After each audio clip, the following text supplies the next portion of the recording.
আসসালামু আলাইকুম ও রহমতুল্লাহ। প্রিয় হোমিওপ্যাথি ভাই ও বোনেরা, সকলকে জানাই আন্তরিক মোবারকবাদ। যারা হোমিওপ্যাথিকে ভালোবাসেন, হোমিওপ্যাথি শিখতে আগ্রহী, অথবা অনেকে আছে যারা হোমিওপ্যাথি শেষ করে চেম্বার করতে ভয় পাচ্ছেন, তাদের জন্য আমি শুরু করেছি ম্যাটেরিয়া মেডিকা আলোচনা। আপনারা এই আলোচনা শুনলে আপনারা রোগী চিনতে পারবেন এবং আপনাদের সামনে যখন রোগী তার বিষয়গুলো বর্ণনা করবে তখন আপনি বুঝতে পারবেন যে আসলে এই রোগীর জন্য কোন মেডিসিনটি সিলেকশন হবে। তো চলুন, আজকের আলোচনার বিষয় হলো সিফিয়া। খুবই গুরুত্বপূর্ণ একটি মেডিসিন সিফিয়া। আমরা জানব সিফিয়ার প্রথম লক্ষণ বিষণ্ণতা, ক্রন্দনশীলতা ও উদাসীনতা, এবং আমরা এই লক্ষণকে ব্যাখ্যা এবং বিশ্লেষণ করব এই লক্ষণ নিয়ে। সিফিয়া একটি মহা শক্তিশালী ঔষধ এবং ইহার ক্রিয়া এত গভীর যে যেখানে হোমিওপ্যাথিক ঔষধের অপব্যবহারজনিত রোগ চরিত্র জটিল হইয়া পড়িয়াছে, সেখানে একান্ত প্রয়োজনীয় হইয়া পড়ে ইহা একটি বড় অ্যান্টিসাইকোটিক। স্ত্রী পুরুষ নির্বিশেষে ব্যবহৃত হলেও সাধারণত স্ত্রী রোগে ইহা বেশি ব্যবহৃত হয় এবং প্রায় বিবাহের পর হইতে ইহার ইতিহাস রচিত হইতে থাকে। সকল মেয়েদের মতো সিফিয়াও মেয়েরা উন্মেষিত যৌবনে কত আশা, কত ভালোবাসা লইয়া ভবিষ্যতের কত স্বপ্ন দেখিতে থাকে। প্রাণে প্রাণে মিশিয়া কেমনভাবে তাহাদের সুখের নীর বাঁধিয়া লইবে সেই সম্বন্ধে কথা কল্পনা কিন্তু হয়। একই হলো বিবাহ তাহার হইয়াছে স্বামী ও মনোমত, কিন্তু সকল আশা সকল কল্পনা যে আজ মরীচিকায় পরিণত হইয়াছে। স্বামী তাহাকে ভালোবাসে, স্বামী তাহাকে কাছে চায়, কিন্তু সে যে তাহার মনের মতো হইতে পারিতেছে না। সে চায় সে আদর্শ স্ত্রী হইবে, সে চায় সে আদর্শ জননী হইবে, কিন্তু দেহ তাহার ভাঙ্গিয়া পড়িতেছে। স্বামী সহবাস বা গর্ভধারণ তাহাকে স্ত্রী লোকের অধিকার হইতে বঞ্চিত করিয়া ফেলিয়াছে। আদর্শ জননী হইবার স্বাদ তাহার অকালে বিন্তচ্যুত। নানাবিধ ঋতুকষ্ট, জরায়ুর যন্ত্রণা এবং অজীর্ণ দোষে তাহার মনের অবস্থা এমন হইয়া পড়িয়াছে যেন সেখানে স্নেহ ভালোবাসার স্থান নাই।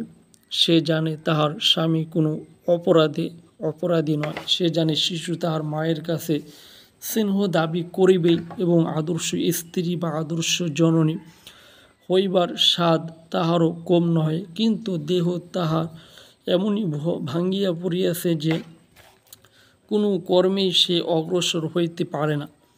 প্রাণের মধ্যে হতাশার করুণ ক্রন্দন গুঞ্জরিয়া উঠিতে থাকে, মন বিচ্ছিন্ন হইয়া পড়ে বা উদাসীনতা প্রকাশ পায়। স্ত্রী হোক বা পুরুষ হোক, এরূপ মানসিক অবস্থায় সিফিয়ার শ্রেষ্ঠ পরিচয়। অত্যন্ত ভীরু, একাকী থাকিতে পারে না, অথচ জনসমাগম ও পছন্দ করে না। বিষণ্ণ, ক্রন্দনশীল ও ভীরু। সিফিয়া অনেক সময় নিজেই বুঝিতে উঠিতে পারে না কেন তাহার কান্না পায়।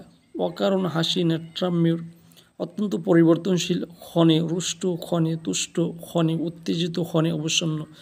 তাহারই উপর তাহার যত আক্রোশ, যাহাকে সে ভালোবাসে, অর্থাৎ যাকে বলে দেখা হলে কাটাকাটি, না দেখলে প্রাণে মরি। সিফিয়ার দ্বিতীয় লক্ষণ অতিরিক্ত রক্তক্ষয় বা অতিরিক্ত স্বামী সহবাস কিংবা অতিরিক্ত গর্ভধারণজনিত জরায়ুর শীতলতা। সিফিয়া রোগী দেখিতে বেশ নদর বা বলিষ্ঠ নহে, অর্থাৎ সাধারণ স্ত্রী লোকেরা যেমন নিতম্ব শালিনী হন, সিফিয়া মোটেই সেরূপ নহে। লম্বা পাতলা একহারা চেহারা এবং নিতম্ব এত অপ্রশস্ত যে পশ্চাৎভাগ হইতে লক্ষ্য করিলে অনেকটা পুরুষের মতো দেখায়, যেন জননী হইবার উপযুক্ত নহে। ইহাদের জননেন্দ্রিয়ে এত স্পর্শকাতর যে সহবাস সহ্য হয় না এবং জরায়ু এত সংকীর্ণ বা দুর্বল যে গর্ভধারণের ক্ষমতা থাকে না বলিয়া পুনঃ গর্ভ নষ্ট হইয়া যাইতে থাকে বা প্রসবের পর জরায়ু এত ক্ষতিগ্রস্ত হইয়া পড়ে যে ক্রমাগত তাহা বাহিরের দিকে ঠেলিয়া আসিতে থাকে। উঠিতে বসিতে হাসিতে কাশিতে যন্ত্রণা শেষ থাকে না। কিন্তু আমরা সকলে জানি স্ত্রী লোকই সংসারে শৃঙ্খলা এবং যৌনী হওয়ার তার স্বাভাবিক অধিকার। অতএব এই অধিকার বঞ্চিত হওয়া যেমন অন্যায় তেমনি অস্বাভাবিক, অথচ সিফিয়ার কাছে তাহাই স্বাভাবিক হয়ে দাঁড়ায়। অবশ্য ইহার কারণ অনুসন্ধান করিতে গেলে দেখা যায় তাহার দেহ সাধারণ স্ত্রীলোকদের মতো বেশ নিতম্বশালিনী নহে। প্রকৃতি দেবী যেন তাহাকে জননী হইবার মতো গঠন দান করেন নাই। কাজে তাহার সংকীর্ণ নিতম্ব শিথিল দেহাবলম্বী স্ত্রী ধর্ম পালনে যেন অক্ষম। ফলে দেখা যায় এইসব স্ত্রীলোককে যদি অতিরিক্ত গর্ভধারণ করিতে অতিরিক্ত স্তন দান করিতে হয়, অনতি বিলম্বে তাহাদের দেহ একবারে ভঙ্গিয়া পড়ে এবং দেহের যে অঙ্গ সর্বাপেক্ষা অধিক আক্রান্ত হয় বা অধিক ক্ষতিগ্রস্ত হয় তাহা হইলে তাহাদের জরায়ু সৃষ্টি যেখানে মুকুলিত, স্বভাব যেখানে শৃঙ্খলিত, সেখানে এই বিশৃঙ্খলা খুবই অস্বাভাবিক। কিন্তু পিপাসা যেন তাহার একান্ত স্বাভাবিক এবং তাহা না থাকিলে যেন সিফিয়া হইতে পারে না। এজন্য সিফিয়া স্ত্রী লোকেরা গর্ভধারণের ক্ষমতা হারাইয়া ফেলে।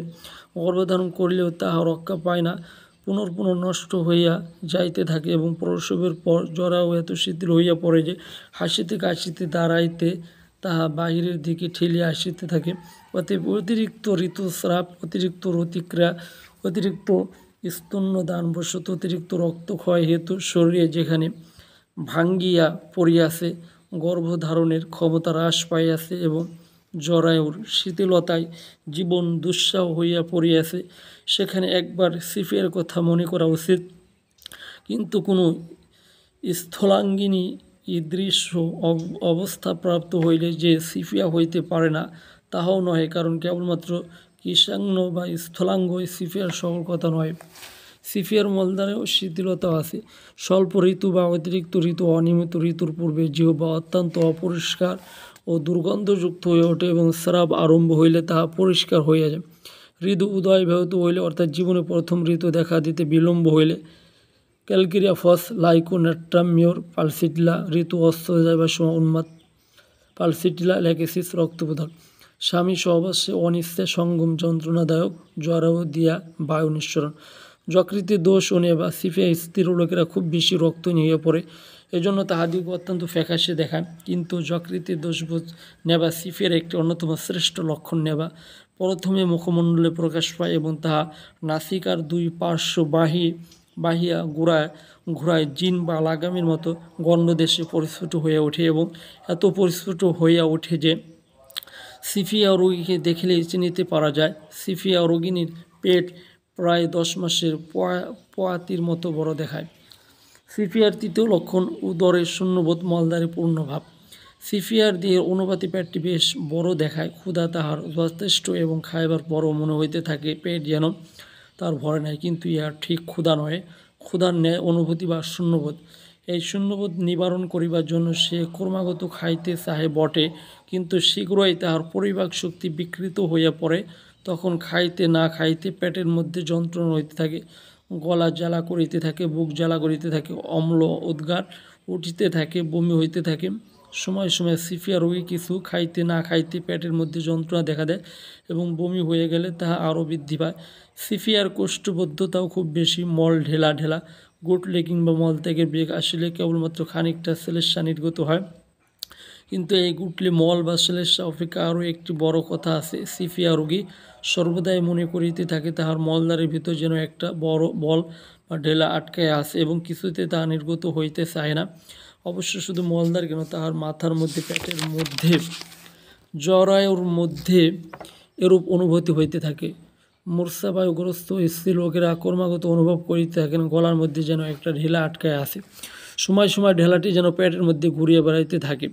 গর্ভাবস্থায় কোষ্ঠবদ্ধতা, মলত্যাগকালে কেবল শ্লেষ্মা নির্গমন কিংবা বায়ু নিঃসরণ, পর্যায়ক্রমে উদ্রাময় ও কোষ্ঠবদ্ধতা, দুধ সহ্য হয় না, দুধ খাইলে উদ্রাময় দেখা দেয়, অর্শ বৃদ্ধি বা মলত্যাগকালে মলদ্বার ঝুলিয়া পড়ে, মলদ্বারে আসিল। সিফিয়ার চতুর্থ লক্ষণ পরিশ্রমে উপশম এবং স্নানে অনিচ্ছা। সিফিয়ার অনেক উপসর্গ ক্রমাগত নড়াচড়া করিতে থাকিলে বা পরিশ্রম করিবার সময় কম পরে বা বিশ্রামকালে বৃদ্ধি পায়। মাথার যন্ত্রণা, কাশি, শ্বাসকষ্ট, কোমরে ব্যথা এবং শোধ ঘুরিয়া বেড়ালে বা খুব খানিকটা পরিশ্রম করিবার পর কম পড়ে। মাথার যন্ত্রণা বা কাশি যে সকল ক্ষেত্রে বিশ্রামকালে বৃদ্ধি পায় তাহা নয়, কিন্তু পরিশ্রমে উপশম সিফিয়ার একটি বিচিত্র কথা, সন্দেহ নাই।